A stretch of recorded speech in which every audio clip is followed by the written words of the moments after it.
నమస్తే.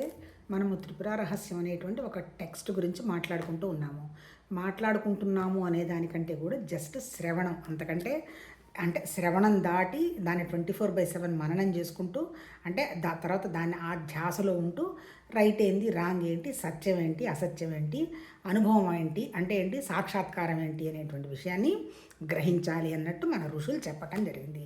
Ultimate destination ఏంటి, సాక్షాత్కారం అన్నారు. ఎక్కడన్నా వస్తుందని చెప్పారా వాళ్ళు?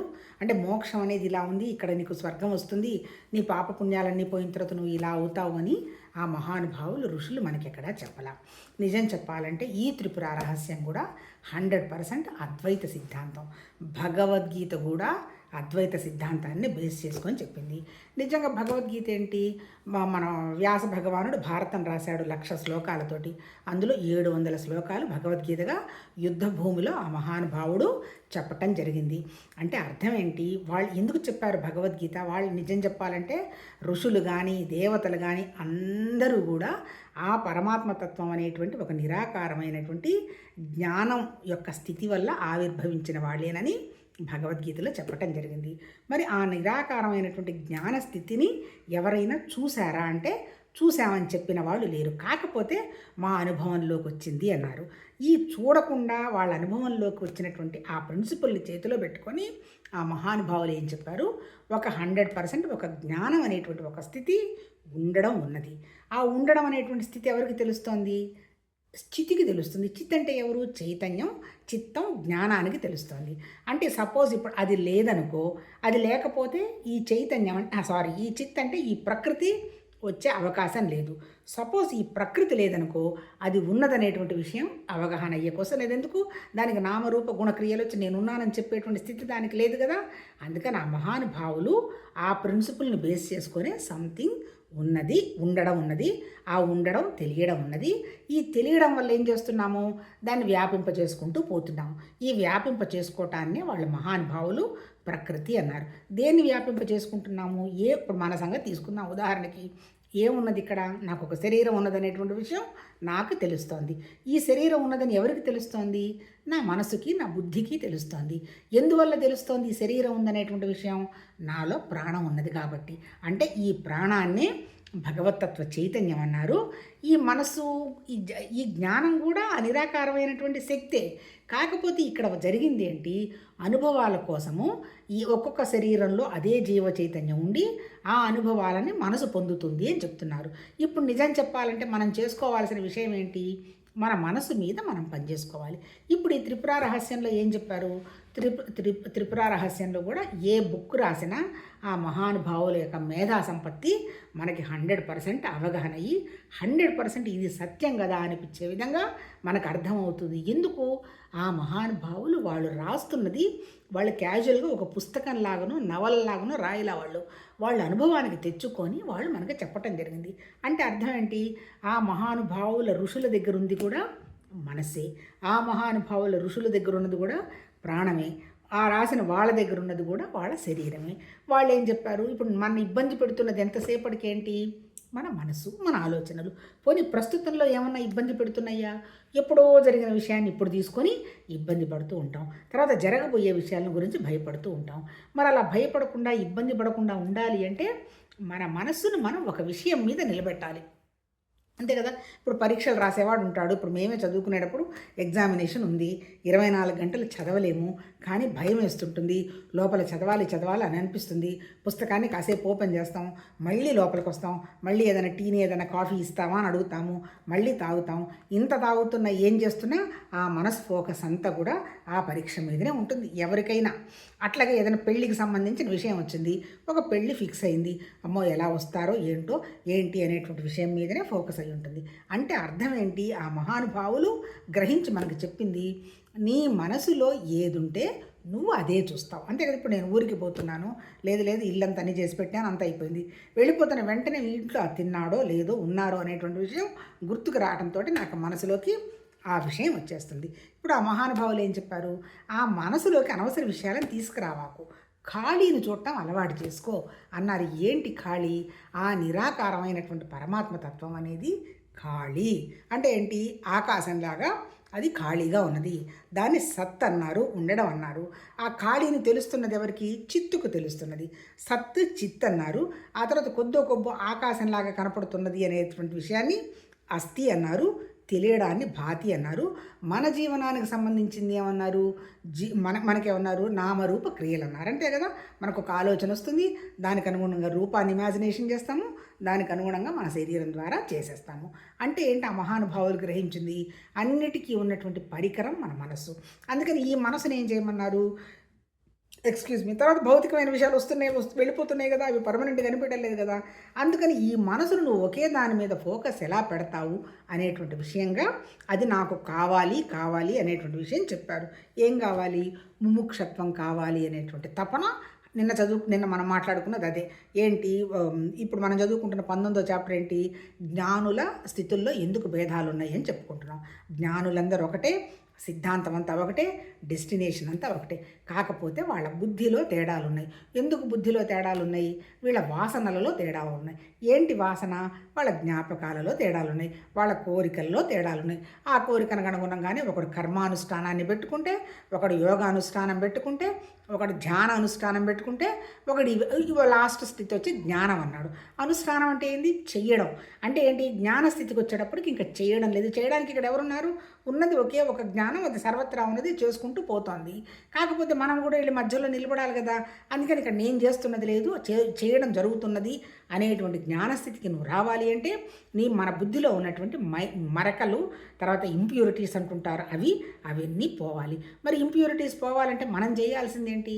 మనం చేయాల్సింది ఎందుకంటే ఏంటి? నీకు పని చేస్తున్నావు కదా, ఆ పనిని నా కోసమని చేయవాకు, పరమాత్మ తత్వం వెళ్ళిపోతుంది అనుకో. ఇంకా కర్తృత్వం నేను చేస్తున్నాను, నా వల్లే జరుగుతుంది అనేటువంటి ఆ అనవసర భావాలను వదిలేయి. భక్తి ఏంటి? అక్కడికి పోతే అది వస్తుంది, ఇక్కడికి పోతే ఇది వస్తుంది అనే స్థితిలో మనం ఉన్నాం కదా. ఇంకా అది వద్దు. అనన్య భక్తి, అది నా దగ్గరే ఉన్నది, నాకు 100% తెలుస్తోంది, నేను ఆ స్థితిలో ఉండడానికి ప్రయత్నం జరుగుతోంది అనేటువంటి విషయం అనన్య భక్తి. మూడోది ఏంటి? ఇంకా ధ్యానం, యోగం. ఏంటి ధ్యానం? టైము స్పేసు ఆబ్జెక్టు దాటినటువంటి భగవతత్వం, నామరూప క్రియలు దాటినటువంటి భగవతత్వం నా దగ్గరే ఉందనేటువంటి విషయం, నా హృదయంలో అది ఉందనేటువంటి విషయం కళ్ళు మూసుకొని ఆ ఆలోచన పెట్టి ఆ భావాన్ని మనం అనుభవంలోకి తెచ్చుకోవటం. 15 నిమిషాల అనుభవం తెచ్చుకుంటే అయిపోయిందా? కాదు. ఆ చేస్తున్నటువంటి స్థితిని ఎప్పటికీ ఉంచుకోవాలని మనం ప్రయత్నం చేసినప్పుడు ఆటోమేటిక్గా మన బుద్ధిలో ఉన్నటువంటి డిఫరెన్సెస్ పోతాయి. ఏంటి డిఫరెన్సెస్? నేను వేరు, పరమాత్మతత్వం వేరు, నేను వేరు, అవతల వాళ్ళు వేరు అనేటువంటి భావం ఎప్పుడైతే పోతుందో ఉన్నదంతా ఒకటే తత్వం, అది మేనిఫెస్ట్ అయింది, అదంతా ఉంది. డిఫరెన్సెస్ ఉంటాయి. ఎందుకు? వాళ్ళ బుద్ధికి అనుగుణంగా తేడాలు ఉంటాయి. వాటిని మనమే మార్చలేము, ఎవరి వాళ్ళు మార్చాలి. మనకి ఇబ్బంది కాకుండా ఉన్నంత వరకు పర్వాలేదు అనేటువంటి విషయంగా ఆ మహానుభావులు చెప్పి కొన్ని టిప్స్ ఇచ్చారు వాళ్ళు. ఏంటి? నాకు ముముక్షత్వం కావాలనేది తీవ్రంగా ఉండాలి. నిన్న మనం చదువుకున్నాం. ఆ ముముక్షత్వం అంటే ఏంటి? నాకు దుఃఖం లేని స్థితి, ఏ ఆలోచన లేని స్థితి, నా శరీరం ఉండగానే నేను వండర్ఫుల్గా ఉండేటువంటి స్థితి. ఏంటి ఆ స్థితి? అర్థమవుతోంది. ఖాళీగా ఉన్న స్థితి అని తెలుస్తుంది. నేను ఎందుకు ఖాళీగా రాలేకపోతున్నాను? నా మనసు నన్ను ఖాళీగా రానియడల్లా. అందుకని ఆ ముముక్షత్వంలో ఫస్ట్ ఏం చెప్పారు? నన్ను ఖాళీగా రానియకుండా చేస్తున్నది ఏంటి? నా సెన్స్ ఆర్గన్స్ నా దగ్గర 5 ఉన్నాయి. ఏంటి? దీనికి ఉద్దాలకుడు అనేటువంటి వాడు, వాళ్ళ ఉద్దాలకుడు అంటే మన శ్వేతకేతు తాతగారో ఎవరో, తర్వాత అష్టావక్రుడికి కూడా గ్రాండ్ ఫాదర్ అట. అంటే ఎన్ని వేల సంవత్సరాల నాడు ఆ మహానుభావులు చెప్పారో మనకు తెలియదు. ఆయన ఏం చేశాడు? పోయి నేను ఏదైనా సాధించాలి, నేను కనుక్కోవాలి అని తపస్సు చేసుకుంటూ కూర్చున్నప్పుడు ఆయనకు ఒక ఆలోచనలు వచ్చాయట. ఏంటి? చేప గుర్తొచ్చిందట. చేపను తీసుకొచ్చి కనుక దానికి రుచి ఇష్టం చాలా. ఏంటి? తీసుకెళ్ళి దానికి ఒక చేపకు తీసుకెళ్ళి ఒక చిన్న పురుగుని ఏదో పెడతారు కదా, పెడితే దానికోసం ఆ రుచి కోసం వచ్చి చచ్చూరుకుంటుంది. రెండోది ఏంటి? భూమి తత్వానికి ఏంటి? ఏనుగు. దానికి స్పరిశకి ఏనుగు అనుకుంటా. దానికి ఎంతసేపటికి ఏంటంటే దాన్ని ఎవరు జయించలేరు. ఒక ఆడుగ ఏనుగుని తీసుకెళ్ళి కనుక గుంటలో పడేస్తే ఆ వాసనకి వెళ్ళి అది కూడా వెళ్ళి గుంటలో పడుతుంది, అప్పుడు దాన్ని పట్టుకుంటారు. అంటే ఏంటి? స్పరిశకి అది పడిపోతుంది. మూడోది ఏంటి? వాసనకు వచ్చేసేటప్పటికి అది కస్తూరి జింక ఏదో ఉంటుంది, దానిలో నుంచే దానికి వండర్ఫుల్ వాసన వస్తుంటుందట. ఎక్కడుంది వాసన అని పరిగెత్తి దాని కొమ్ములతోనే గీక్కొని అది చచ్చూరుకుంటుందట. ఆ తర్వాత ఇంకోటి ఏంది? నీళ్ల తత్వం వచ్చి రుచి చేప. తర్వాత భూమి తత్వం వచ్చి భూమి నీళ్లు, అగ్ని వచ్చి కళ్ళు, రూపానికంటే మిణుగురుపు వచ్చి అగ్నిలో దూకి అది చచ్చిపోతుందట. వాసనకు వచ్చేమో పక్షి చెప్పాడు. ఆ తర్వాత శబ్దానికి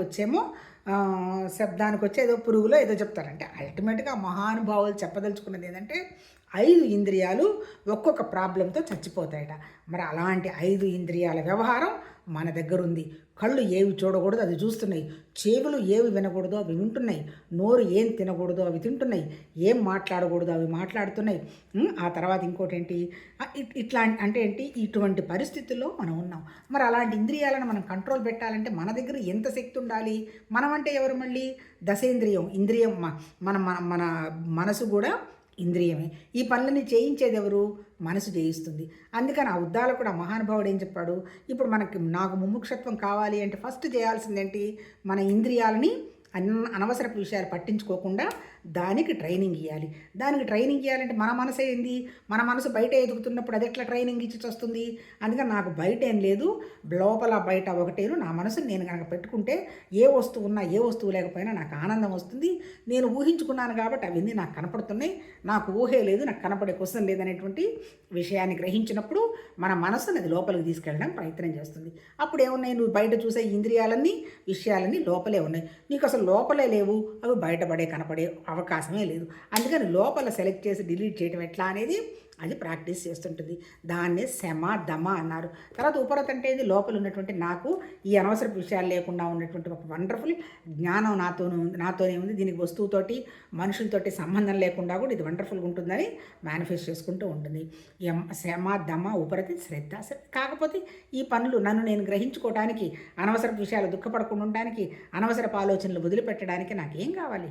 100%. ఇప్పుడు నేను చదువుకున్నాం కదా, శ్రద్ధ ఏంటి, మన వాసనలు పోకుండా ఆపుతున్నవేంటి? 3 విషయాలు అన్నాడు. మొదటిదేంటి, అపరాధ భావం, శ్రద్ధ లేదు, భగవతత్వం మీద శ్రద్ధ లేదు, భౌతికం మీద శ్రద్ధ ఉంది. రెండోది మన కోరికలు ఎంత చేర్చుకున్న, ఇప్పుడు ఇంద్రియాలనే చెప్పాక ఒక ఇంద్రియానికి అవి పరిగెత్తి చస్తుంటే ఈ ఇంద్రియాల కోరికలు పడిగట్టుగా ఈ మనసు చేస్తుంది కదా.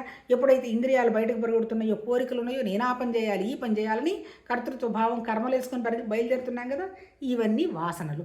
ఇప్పుడన్నీ ఈ వాసనలు పోవాలంటే మొట్టమొదటిది ఏంటి, ఆ వాసనలు నేను పోగొట్టుకోవాలి, నాకు సత్యం కావాలి అనేటువంటి దాని మీద శ్రద్ధ కావాలి. శ్రద్ధ అయిపోయిన తర్వాత ఆటోమేటిక్గా మన ఇంద్రియాలు బయటికి పరిగెడుతున్నాం, ఈ కోరికలు వద్దమ్మా, ఈ వేస్ట్, దీనివల్ల వృధా అనేటువంటి దోషభావం చూస్తూ ఉంటాం. చూసినప్పుడు ఎప్పుడైతే కోరికలు తగ్గుతున్నాయో ఇంకా కర్తృత్వం ఏముంది, ఏదైనా జరిగితే భగవతత్వ ప్రాసెస్ జరుగుతుందన్నట్టు అంటాం. అంటే శమ దమ ఉపరతి శ్రద్ధ తితిక్ష. అంటే తితిక్ష అంటే కూడా అంటే అనవసరమైనవి పోగొట్టుకుంటూ ఉండడం. ఈ శమ దమ ఉపరతి శ్రద్ధ తితిక్ష సమాధాన అంటాడు. సమాధానం అంటే ఏంటి, మనకు ఒక బ్యాలెన్స్ వస్తుంది. మనం భగవద్గీతని వెళ్ళి వెనక్కి తిరిగి కనుక మనం చదువుకుంటే భగవద్గీతలో ఎక్కడ కూడా నీకు స్వర్గం నరకం ఉంది, నువ్వు అక్కడికి పోతావని చెప్పలా.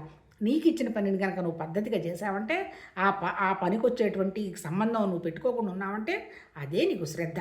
యుద్ధం చేయడం నీ లక్షణం, యుద్ధం చేస్తావు, యుద్ధంలో ఒకళ్ళ పొరపాటున గెలిచావు, హాయిగా వండర్ఫుల్గా నువ్వు లైఫ్ ఎంజాయ్ చేస్తావు. సపోజ్ చచ్చిపోయినావు, స్వర్గానికి వెళ్తావు. అల్టిమేట్ ఏంది, నీకు ఇచ్చినటువంటి భారాన్ని నువ్వు నా పని అనుకోకుండా చేయగలగడం అనేది ఉన్నది అని భగవద్గీతలో చెప్పాడు. ఏమొస్తుంది దానివల్ల అని చెప్పాడు, నీకు బుద్ధి విశాలం అవుతుంది అన్నాడు. అనన్య భక్తి వల్ల ఏమొస్తుంది అన్నాడు, ఒకే విషయం మీద నిలబడతా అన్నాడు. రాజయోగం ధ్యానం వల్ల ఏమొస్తుంది అన్నాడు, నీ ఇంద్రియాలను నువ్వు కంట్రోల్ పెట్టి డిసిప్లిన్ చేసుకుంటా అన్నాడు. ఇప్పుడు ఇక్కడ మనకు చెప్పింది ఏంటి, ఇవన్నీ నేను చెయ్యాలి అంటే నాకేముండాలి, 100% విపరీతమైనటువంటి తపన ఉండాలి, ఇంటెన్సిటీ ఉండాలి. ఆ ఇంటెన్సిటీ లేకపోతే ఏ పని నడవదు. ఇంటెన్సిటీ ఉండాలి. ఇంటెన్సిటీతో పాటు మనకి ఇంకొకటి ఏంటి, ఈ పరమాత్మ తత్వం నా శరీరాన్ని ఎందుకు ఇచ్చున్నాడో, ఎలా వాడుతున్నావు అనేటువంటి ఒక కృతజ్ఞత ఉండాలి. తెల్లవారు ఇప్పుడు 60 ఏళ్ళు వాళ్ళు ఎవరిని కొంతమంది బతికలేరనుకో, మనకు భగవంతుడు అవకాశం ఇచ్చాడుగా, ఇంకా అంతకంటే మనకేం కావాలి, అంతగా మనకి కంటెంట్మెంట్ ఉండాలి, కృతజ్ఞత ఉండాలి. మరి కంటెంట్మెంట్ కృతజ్ఞత ఊరికే వస్తుందా, మనకు డిసిప్లిన్ ఉండాలి. డిసిప్లిన్ అంటే కన్సిస్టెన్సీ. ఏ రోజు కూడా భోజనం మానేసినా పర్వాలే, ఒక్కరోజు కూడా సత్సంగ్ మానేయడానికి లేదు. సత్సంగ్ అంటే ఏదో ఒకటి వింటమో, చెప్పుకోవటమో, లేదా పూజ చేసుకోవడమో, ధ్యానం చేయడమో, వాట్ ఎవర్ ఇట్ మేబీ, దాన్ని మాత్రం కాంప్రమైజ్ అయ్యే క్వశ్చన్ లేదు. కన్సిస్టెన్సీ ఉండాలి, గ్రాటిట్యూడ్ ఉండాలి. ఆ తర్వాత ఇట్లా మనం భవిష్యత్తు గురించి భయపడకుండా ఉండాలి. ఎందుకు, భగవతత్వాన్ని నమ్మినప్పుడు నీ యోగక్షేమాలని నేను చూసుకుంటానని భగవద్గీతలో చెప్తున్నాడు. జరిగిపోయినవన్నీ నీ శరీరానికి పోయినాయే, నీకేం అవసరం లేదు, అయిపోయింది. శరీరం కాదు, నువ్వు మనసు కాదు, ప్రాణం కాదు, నువ్వు దాటినటువంటి పరమాత్మ తత్వాన్ని జస్ట్ ఒక అనుభవం వచ్చింది, పోయింది. ఆ అనుభవాన్ని పట్టుకుని ఊగులాడవాకు. కాకపోతే ఆ అనుభవం కోసం నువ్వు అది బాధపడ్డావు అంటే అనుభవాన్ని మళ్ళీ వెళ్ళేట్టు చెయ్యవాకు. ఆ అనుభవంలో నేర్చుకో. ముందుకు సాగిపోమ్మని చెప్పటం జరిగింది అందులో. ఇప్పుడు మనం ఇప్పుడు ఇంత చెప్పింది ఏంటి, నిన్న మనం చదువుకున్న ఈ త్రిపుర రహస్యంలో నాకు సత్యం తెలుసుకోవాలి, నాకే దుఃఖం లేకుండా ఉండాలి, భగవతత్వం అంటే ఉండాలి, ట్రూత్తో నేను ఉండాలి అనేటువంటి విషయం రావాలి అంటే నీకు ఇంటెన్సిటీ ఆఫ్ ప్రాక్టీస్ చాలా అవసరమని నిన్న మనం చదువుకున్నాం. అంటే ముముక్షత్వమే కావాలి అనేటువంటి భావం కావాలి అని మనం చదువుకున్నాం. ఇప్పుడు ఇక్కడ కంటిన్యూ చేద్దాం. ఇంకా ముముక్షత్వం కొద్దిగా ఉన్నా ఉపయోగం లేదు. అంటే ఏంటి, ఏదో మనం చాలా చూస్తాము, ప్రతి చోట ఎవరో ఏదో పూజ చేయమన్నారమ్మా నీకు మంచిది వస్తుందంటాం, చేస్తారు, మళ్ళీ మర్చిపోతారు. అలా కాదు. అంటే ఏంటి, గట్టిగా దాన్ని భగవతత్వాన్ని గట్టిగా పట్టుకోవాలి. ఊరికి వాళ్ళు ఏదో చెప్పారు, ఏదో కాసేపు అరగంట ధ్యానం చేసాం, ఏదో కాసేపు పుస్తకం విన్నాము అని కాదు. మనకున్నటువంటి 24 గంటల్లో ఆ విషయం తప్ప రెండో విషయం గుర్తుండకూడదు. కానీ మరి శరీరం ఎట్లా అండి, అలానే పట్టుకుంటే పనులు అవుతాయా అంటే పనులు ఆపమల్లా హాయిగా ఉండు. కానీ లోపల నీకు ఏ విషయం గుర్తొచ్చినా ఆ తత్వమే నా దగ్గర ఉంది కదా, ఆ జ్ఞానం నా దగ్గర ఉంది కదా, నేనేం పెద్ద బాధపడటానికి శరీరం కాదు కదా అనేటువంటి విషయంగా 24 గంటలు తగ్గించుకోవాలి. నీకు ఎలా తెలుస్తుంది? నువ్వు ఏ చిన్న విషయానికి రియాక్ట్ అయినా, ఏ విషయానికి చిన్న విషయానికి నీకు కోపం వచ్చినా, ఏ విషయంలో నీకు చిన్న కోరికొచ్చి నువ్వు ఇన్కంప్లీట్ భావం వచ్చినా అది పక్కా కాదనేటువంటి విషయం అవగాహన చేసుకొని అని మళ్ళీ ఏమి వాళ్ళు డిస్కరేజ్ చేయటంలో మహానుభావులు గుర్తుపెట్టుకో, మళ్ళీ రేపు చేయకుండా చూసుకో అని వాళ్ళు మనకి కాషన్ ఇస్తున్నారు. అంటే ఏంటి, దాని మీద మనం భగవతత్వం కావాలి అనేటువంటి 100% ముముక్షత్వం కావాలి అని శ్రద్ధ పెట్టుకోవాలంటున్నాడు. వ్రతముల యొక్క ఫలశ్రుతిని విన్నప్పుడు ఆ వ్రతమును చేసిన ఆ ఫలము పొందాలనే కోరిక సామాన్యంగా చాలామంది కలుగును. మహానుభావులు వాళ్ళు నిజం చెప్పాలంటే ఈ మన ఉపనిషత్తులు ఋషులు చెప్పిందంతా కూడా ఆ ఋషులు కూడా మానవ జన్మ తీసుకొని వాళ్ళ మనసుతోనే జీవించి వాళ్ళు ఎలా దాన్ని దాటారు అనేటువంటి విషయం వాళ్ళ అనుభవంలోకి తెచ్చుకొని మనకి చెప్పటం జరుగుతుంది. నిజంగా దేవుడి గురించిగా చెప్పింది ఒకటే సెంటెన్సు, నామరూప గుణక్రియలు ఏమీ లేనటువంటి ఒక వండర్ఫుల్ నాలెడ్జ్ ఉంది. ఆ నాలెడ్జ్లోని కంటికి కనపడుతున్నటువంటి 99 విశేషాలతో ఉన్నటువంటి ప్రకృతి అంతా మనమేనని చెప్పారు. ఇప్పుడు ఇక్కడ ఏం చెప్తున్నాడు, సపోజ్ మనం ఏదైనా ఫంక్షన్కి వెళ్తాము, అక్కడ సత్యనారాయణ వ్రత కథ అని చెప్తారు. అందరికీ ఆల్మోస్ట్ ఆల్ మనందరికీ తెలుసు. అక్కడ ఏం చెప్తాడు, దేవుణ్ణి ప్రసాదం తినకుండా గర్వంగా వెళ్ళిన వాళ్ళకి వెంటనే ఆస్తి అంతా పోతుంది. ఎక్కడికన్నా పోయి అంత ప్రసాదం కళ్ళకద్దుకొని తినగానే మళ్ళీ వాళ్ళ ఆస్తి వాళ్ళకి వస్తుంది. అంటే ఏంటి, భగవతత్వం మీద కనుక నువ్వు నెగ్లిజెంట్గా ఉంటే నీకు వచ్చే నష్టాలు చెప్తారు, కొద్దిగా గొప్ప కొంచెం కన్సిడర్ చేసినా మనకి లాభం వచ్చేది చెప్తారు. వరలక్ష్మి వ్రతం కథ ఉంది కదా, ఆమె పూజ చేసి మొదలుపెట్టడంతో గల్లు నేను మర్చిపోయాను, గుర్తులేదు, కాళ్ళకి గజ్జలు వస్తాయి, బంగారాలు చేతులు వస్తాయి, కిరీటాలు వస్తాయి. అంటే ఏంటి, ఆ తత్వాన్ని నువ్వు వంట పట్టించుకుంటే నీకు అంత 100% కంఫర్టబుల్గా ఉంటుందని ఆ మహానుభావులు చెప్పదలుచుకున్నారు. అది చేయాలంటే మన దగ్గర ఏముండాలి, పోయినప్పుడు ఏమనిపిస్తుంది, అబ్బా ఇది భలే ఉంది కదా, నిజమే కదా, నేను కూడా చెయ్యాలని ఎప్పుడు అనుకుంటాం మనం, ఆ ఫలాన్ని విన్నప్పుడు అనుకున్న పూజ మీద శ్రద్ధ కాదు, ఇన్ని బంగారాలు వచ్చాయి కదా, ఇవన్నీ వచ్చాయి కదా, ఓడలన్నీ తిరిగి వచ్చాయి కదా అని ఫీల్ అయిపోతాం. అదే ఆ మహానుభావుడు చెప్తున్నారు. అంత మాత్రమైన కోరికతో అందరూ ప్రయత్నం చెయ్యరు, ఫలమును పొందరు. ఏంటి, నేను పూజ చేస్తేనే నాకు అది వస్తుంది అనేటువంటి ఒక చిన్న భావంతో అందులో వాళ్ళకి ఏమీ పెద్దగా లాభం రాదు. ఎందుకది లాభాన్ని చూసి పై అని అనుకున్నాం, అంత మాత్రం రాదు అంటున్నాడు. కావున తీవ్రత లేని ముముక్షత్వం వలన ఉపయోగం లేదు. ఎలా ఉండాలి, నాకు భౌతికంగా కనపడుతున్నవి ఏవీ కాదు, నాకు ఒక ట్రూతే తెలియాలి, సత్యం తెలియాలి. ఏంటిది, చూస్తుండగానే వయసు పెరిగిపోతోంది, అయిపోతుంది, మన ఎదురుగానే మనకు తెలిసిన వాళ్ళందరూ అవుతోంది.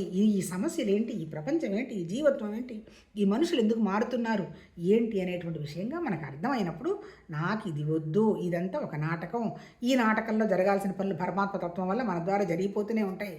కాకపోతే నాకు సత్యం అంటే నాకు అసలు ఏ ఆలోచన లేని పరమాత్మతత్వం లాంటి ఉన్నటువంటి స్థితి నాకు కావాలి, నిర్వికల్ప స్థితిలో ఉండడం జరగాలి, ముముక్షత్వం కావాలి అనేటువంటి విషయంగా స్ట్రాంగ్గా మన ఐడియా ఉండాలి అంటున్నాడు. ఎవరికి ముముక్షత్వం ఎంత తీవ్రంగా ఉండునో వానికి ఫలం కూడా వేగంగానే సిద్ధించును. అందరూ ధ్యానాలు చేస్తారు, అందరూ పరమాత్మతత్వం కోసమే వెళ్తారు, కాకపోతే కాన్సెప్ట్ని అర్థం చేసుకోరు. నిజం చెప్పాలంటే ఏ ఆశ్రమానికన్నా వెళ్ళండి, సర్వం పరమాత్మతత్వం అనే చెప్తారు. ఇంకొక చోట అయితే భగవతత్వం అనేది వెలుగుతున్న జ్యోతి రూపంలో మా దగ్గరే ఉంది అనేటువంటి పాయింట్ మీద ధ్యానం చేయడం మొదలు పెడతారు. ఏంటి వెలుగుతున్న జ్యోతి, జ్ఞానం. అబ్బా, నా దగ్గర ఉన్న జ్ఞానం పక్కన ఉండదు, చీమ దగ్గర నుంచి కొండ వరకు అంతా నా జ్ఞానమే ఉందని మొత్తుకొని పరమాత్మతత్వం చెప్తుంటే ఆ విషయాన్ని మర్చిపోయి ఏదో నాకు ఆ అనుభవం వచ్చింది, నాకు ఈ అనుభవం వచ్చింది, నేను ఇక్కడ సేవ చేశాను, అక్కడికి పోతే నాది వస్తుంది, ఇదంతా పోయి నేనంతా ప్రచారం చేస్తున్నాను అనుకుంటారు. కానీ ప్రచారం చెప్పలా వీళ్ళు, ప్రచారం అనుభవం చెప్పారు. అనుభవం అంటే ఏంటి, నా దగ్గర ఉన్నది నేను గ్రహిస్తున్నానా, ఒక అరగంట ఏదో 10 నిమిషాలు ధ్యానం చేసిన తర్వాత వస్తే రావచ్చు. అది నేను ఆ 24 గంటలు నా దగ్గరే ఉన్నటువంటి నా స్థితిని నేను నిలబెట్టుకుంటున్నామా అని లక్షల మంది ధ్యానం చేసిన ఎంతమంది వచ్చి కాన్సెప్ట్ని చక్కగా అర్థం చేసుకున్నాము, ఇది ఆచరణ చేస్తున్నాము, కొద్ది గొప్ప మాలో మార్పు కనపడుతుంది, మేము ముందుకెళ్తున్నాము అని చెప్పగలుగుతారు. ఎందుకు అంటే 100% నమ్మరు. ఈవెన్ పూజలు ఎంత తాత్కాలికంగా చేస్తారో వేరే చోటకి వెళ్ళిన చోట కూడా అంతే తాత్కాలికంగా చేస్తారు. ఇక్కడ ఏదో విగ్రహం పెట్టుకుంటాము, అక్కడికి వెళ్ళి మళ్ళీ అక్కడ ఏదో ఒకటి అక్కడ మనకి మళ్ళీ ఈ విగ్రహం లాంటి మనసుని అక్కడ పెట్టుకొని ప్రాసెస్ చేసుకుంటూ ఉంటాము. ఇది ఏదో విమర్శ కోసం చెప్పింది కాదు. ఎవరిని వాళ్ళని అర్థం చేసుకోండి. వాళ్ళు ఏం చెప్పారు, జీవితం సరిగా అర్థం చేసుకో, తెలివిగా మంచిగా ఆలోచించు, పాజిటివ్గా ముందుకెళ్తే గ్రోత్ వస్తుంది. ఇప్పుడు మనకి వచ్చేటప్పటికి ఏమవుతుంది, మేం చేస్తే ఇది కరెక్టు, అవతల వాళ్ళది కరెక్ట్ కాదు, ఇక్కడికి రండి మీకు అన్నీ మారిపోతాయి అంటున్నారు అని ఎక్కడ మన ఉపనిషత్తులు ఋషులు చెప్పలేరు. సర్వత్రా ఉన్నది పరమాత్మ తత్వమే. నువ్వు గుర్తించు. ఎందుకు గుర్తించలేకపోతున్నావు? నేను నాది అనేటువంటి వాసనలన్నీ పెట్టుకొని కూర్చున్నావు. ఆ వాసనలు వదిలించుకో. ముఖ్యమైన వాసన ఏంది? భగవతత్వాన్ని గట్టిగా పట్టుకోకపోవడం మొదటి వాసన. కోరికలు పెట్టుకోవడం రెండో వాసన. దోష దృష్టి చూడు. మూడో వాసన ఏంటి? నేను చెయ్యాలని ఇంట్లో పనికి ఎంత ప్రిఫరెన్స్ ఇస్తావు, మళ్ళీ ఇంకో చోటకు పోయినప్పుడు కూడా నానెత్తనే భారం ఉందని మళ్ళీ అక్కడ కూడా కృతజ్ఞత చూపించద్దా, సేవ చెయ్యొద్దా, ఉండద్దా అని మళ్ళీ అక్కడ కూడా కర్తృత్వ భావం పెట్టుకుంటావు. కర్తృత్వ భావం పెట్టినప్పుడు నీ మనసు ఆలోచనలు ఎట్లా ఉంటాయి? కర్తృత్వం మీదనే ఆలోచిస్తుంటావు. కర్తృత్వం మీద ఆలోచించినప్పుడు నీ దగ్గర ఉన్నటువంటి జ్ఞానం గురించి నీకెక్కడ అవగాహన ఉంటుంది? కష్టం గుర్తుండదు అంటున్నాడు. అంటే ఏంటి? 99 దరిద్రపు విశేషాలను వదిలించుకొని ఒకే విషయం మీద మనసు పెడితే, మనం ఇప్పుడు ఇందాక పరీక్ష రాస్తున్నట్టు చెప్పానే, అట్లా పెట్టినప్పుడు దాని మీదకి ఎక్కడున్న దృష్టి పోతూ ఉంటుందని ఆ మహానుభావులు మనకు చెప్తున్నారు. ఆ తర్వాత ఇంకేం చెప్తున్నాడు? ముముక్షత్వం కలవాడే అన్నిటినీ వదులుకొని ఆత్మజ్ఞానమునుందా తత్పరత్వం కలవాడగను. ఎవరికైతే శ్రద్ధ ఉంటుందో తాత్పర్యం అంటే విషయాన్ని అర్థం చేసుకుంటాడు. అంతే కదా. ఫస్ట్ ఏ విషయమైనా సరే, ఏం చేస్తున్నా, ఈవెన్ వంట చేస్తున్నా, తింటున్నా, మాట్లాడుతున్నా, ఏం చేస్తున్నాం అనేటువంటి విషయం మన మీద మనకు ఒక ఎరుకు ఉండాలి. మన మీద మనకి ఎరుకంటే మన మనసుకు మనకు తెలియాలి. ఈరోజు రొటీన్గా గడిచిందా, ఈరోజు ఏమన్నా నేర్చుకున్నామా, ఈరోజు కొంచెమన్నా కనీసం భగవతత్వానికి కొంచెమన్నా కృతజ్ఞత చెప్పుకున్నానా, ఈరోజన్నా కాస్త డిసిప్లిన్డ్గా నడిచిందా అని మన్ని 24 గంటలు చేసుకుంటూ పోతే మన మనసు ఉన్నటువంటి 99 విశేషాలని తగ్గిపోతూ ఉన్నప్పుడు, మన మనసు నిర్వికల్పంగా నిశ్చింతగా ఉన్నప్పుడు ఏ పని జరుగుతుంటే ఆ పని పరమాత్మతత్వ భావం అని దానంతట అదే జరిగిపోతూ ఉంటుంది. మనం మధ్యలో ఉంటాం. ఎందుకు? ఏ ముద్రలు మనం ఏర్పాటు చేసుకోం కాబట్టి. ఎప్పుడు ఏర్పాటు చేసుకుంటాం? నేను చేస్తున్నానంటే కర్తృత్వమ్మ. నాకు ఇది కావాలి అంటే కామ్యకర్మ. తర్వాత ఏంటి? ఇదే ముఖ్యం అనుకున్నానంటే భౌతికంగా పట్టుకొని ఉంటాం. అప్పుడు ఏం చెప్తున్నారు? ఇది ముఖ్యం కాదు, అది ఆ పరమార్థతత్వం అనేటువంటి భగవతత్వం అనేది ముఖ్యం అనుకుంటూ దీన్ని నువ్వు వాడుకుంటూ వెళ్ళమ్మా, విషయం నీకు అర్థమవుతుంది చెప్పడం జరుగుతుంది. రేపు కంటిన్యూ చేద్దాం. నమస్తే.